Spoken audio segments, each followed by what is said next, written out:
When I used to work at some of my previous companies and specifically my agency, part of our onboarding process was asking our clients for their brand guidelines, their assets, color schemes, typography. And, more often than not, we kind of get a blank stare and go, we don't really have that, right? And so most people ask, well, why do I need brand guidelines? Or why are they important? And I think even if you're a small business, having brand guidelines is important for a couple of reasons. Number one, consistency.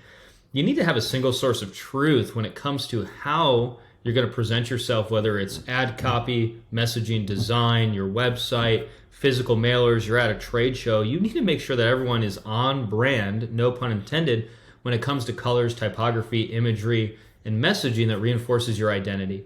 Number two, I think there's a level of professionalism. Just having a well-defined set of brand guidelines kind of communicates a sense of like, hey, these people got it together. And again, in our other video, I'll show you kind of how to fast track these brand guidelines, save yourself the $10,000, $20,000, $40,000 that agencies will charge you for that type of stuff.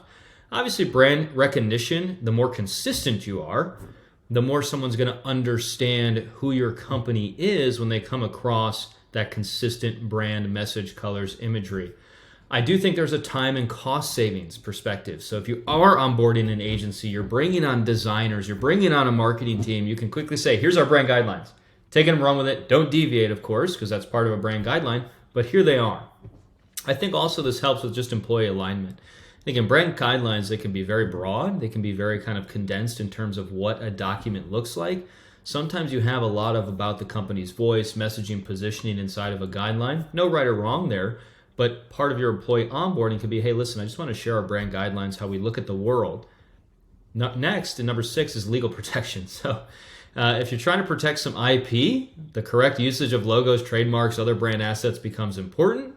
I would say adaptability, number 7, and trust building, number 8. Again, just building that level of consistency allows for trust from a consumer, from a prospect, from a buyer. And of course, as you scale, maybe you spin out new services, product lines, the ability to kind of maintain your brand identity and scale your brand identity is super important so nothing gets lost in the fray. So nothing fancy, but just some reasons as to why do I need a brand guidelines? And again, in our other video, we have a PDF of what brand guidelines look like. At the same time, you can email us if you want access to it. We just designed it in Canva, which if you're in our designs category in marketing, we talk about Canva very often because it's very powerful for small businesses. So that's why you should have some brand guidelines, and that's why they're important. Thanks.